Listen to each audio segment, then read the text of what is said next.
प्रभु यीशु मसीह के मधुर और मीठे नाम में आज दिनांक 1 अक्टूबर दिन मंगलवार को आप सब श्रोताओं का हम स्वागत करते हैं। आज के दिन के लिए जो वचन है लिया गया है इब्रानियों की पुस्तक उसका 11 अध्याय 35 पद। वचन कहता है, स्त्रियों ने अपने मरे हुए को फिर जीवित पाया, कितने तो मार खाते खाते मर गए और छुटकारा ना चाहा, इसलिए कि उत्तम पुनरुत्थान के भागी हो। प्रियो, पवित्र बाइबल एक महान खजाना है और हम इसमें हजारों नामों को पढ़ते हैं। पुरुषों के नाम, महिलाओं के नाम और गोत्रों के नाम, अन्य जातियों के नाम, विभिन्न प्रकार के नाम हम इस वचन में पढ़ सकते हैं। इसमें परमेश्वर के उन सेवकों के नाम भी हैं जिन्होंने परमेश्वर के आज्ञाओं का पालन किया। इनमें उनके भी नाम है जिन्होंने उसके आज्ञाओं का पालन नहीं किया, वो परमेश्वर के खिलाफ उठे। हर प्रकार के नामों का वर्णन है। लेकिन जब हम ऊपरी आयत इब्रानी उसके 11 के 35 से पढ़ते हैं तो हम ये पाते हैं कि कितने ऐसे हुए जिन्होंने अपने मरे हुए को फिर से जीवित पाया और मार खाते खाते मर गया लेकिन छुटकारा ना चाहे। ऐसे भी कई लोग जो परमेश्वर के कार्यों के लिए अपने पूरे जीवन को समर्पित कर दिए, अर्थात उन्होंने मर जाना भला समझा बजाय इसके कि वो प्रभु के नाम को ठुकराएं। उनके भी नाम हम बाइबल में नहीं पाते। लेकिन सबसे बड़ी चीज हमें यह देखना है कि वो संसारिक जीवन को तुच्छ जाने। उन्होंने संसार के लोगों और यहाँ के समाज में अज्ञात रहना भला समझा बजाय इसके कि वो स्वर्ग में उनके नाम लिखे जाए।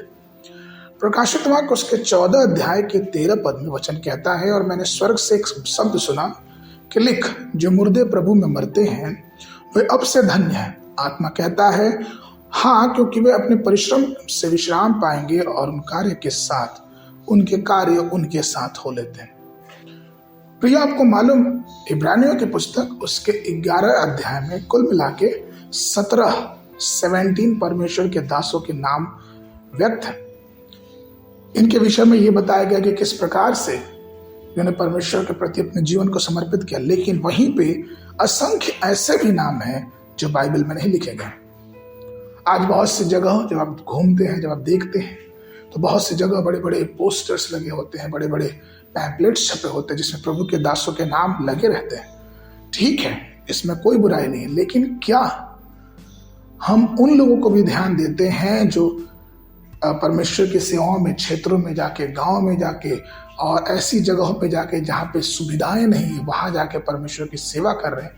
क्या हमने ऐसे लोगों पे कभी विचार किया है? क्या अभी हमने उनका आदर मान किया है? ये सबसे महत्वपूर्ण बात है, क्योंकि यीशु मसीह ने कहा कि जो इन छोटों से छोटों के साथ करोगे मेरे नाम से, वो तुम मेरे लिए करोगे।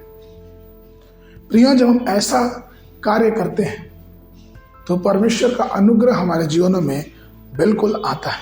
इसीलिए हमारे जीवन से हमेशा इस बात या प्रार्थना होनी चाहिए कि हे प्रभु, आप बढ़े और मैं घटूं। जब हमारे जीवनों से प्रभु की महिमा होती है, प्रभु बढ़ते हैं, तो प्रभु की आशीष को भी हम अपने जीवनों में देखने पाएंगे। आज के मनन के लिए मत्ती रचित सुसमाचार उसका 18 अध्याय 10 पद। देखो, तुम इन छोटों में से किसी को तुच्छ ना जानना, क्योंकि मैं तुमसे कहता हूं कि स्वर्ग में उनके दूत मेरे स्वर्गीय पिता का मुंह सदा देखते हैं।